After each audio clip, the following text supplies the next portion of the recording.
Just wanted to take some time to talk about things that are near and dear to me and should be near and dear to any investor as far as this economic shift and this economic climate that we're in right now. So I came up with 10 things to really think about as we move through this shift. So first would be, you have to know your numbers on your project. So whether you are a BRRRR investor, which is buy, rehab, put a renter in there, and then you would rent it out, refinance, and repeat, do it again. So if you're a BRRRR investor, know your numbers. If you're going to go through the refinance process, then you need to know early on what that looks like. Who are you going to refinance with? You shouldn't be scrambling last minute, because as of right now, lending guidelines are changing day to day. Whether you're looking at a private investor, a hard money lender, a lender that specializes in anything for investors, you want to know early on, before you even undertake your project, what are the guidelines when it comes to refinancing. What's the loan to value? What's the maximum loan to value that you can pull out equity? If you are a flipper, you want to know what is your maximum allowable offer, and you have to stick to it. Do not become emotional. If the seller doesn't want to sell it at the number that makes sense for you and your business, move on to the next home, because someone will be willing to sell you a home at your number. I am very live and well living proof of that. You know, I don't make offers that are based on the asking price, the number that the seller needs. I make offers solely based on my maximum allowable offer, which is essentially 70% of the after repair value less repairs. I know that early on. That's the only thing that I'm going to offer. Number two, no long-term projects, okay? Focus on deals where you'll be in there for a couple months, if that. This project that I've undertaken right now, it's about a 4 or 5 week project. My general contractor will be in there about 3 weeks, and then I'm looking at an additional week for foundation, just in any additional items that would come along. Honestly, I'm thinking maybe 4 weeks we should be done.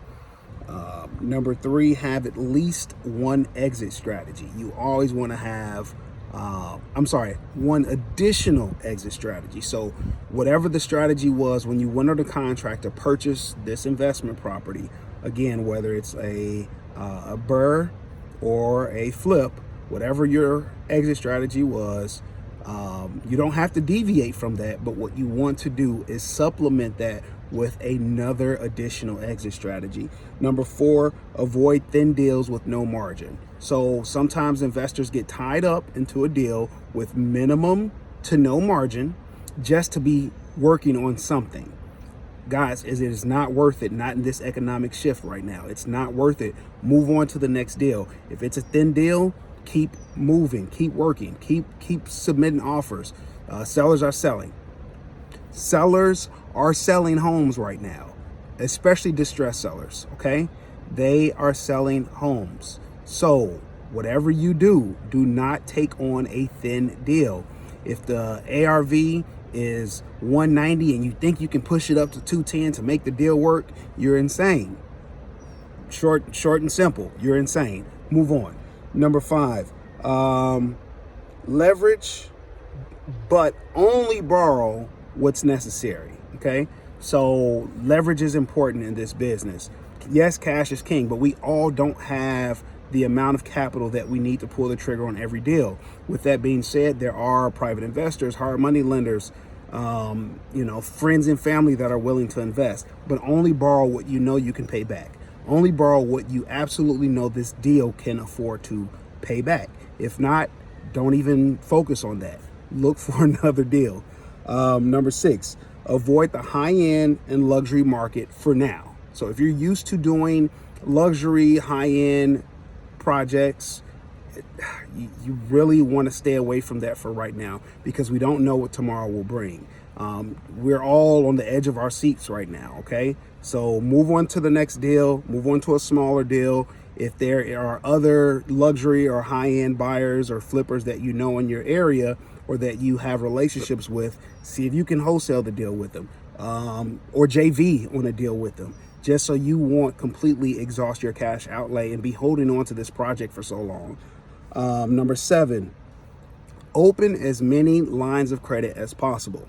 Okay, and 7 actually ties into 8, right? So 8 is build your credit. You have people that are preaching, oh, you know, I can do this or you can do that without credit. You don't need credit. You don't need credit. Okay, that's fine, you know, but if you have goals and you are on the track to accomplishing those goals, then one of your goals should be to have a good credit reputation. At some point, things change. And when I say things change, here's a prime example. We were under contract and we were supposed to close in mid-March, right? Now, the hard money lender I typically use, they don't check my credit score.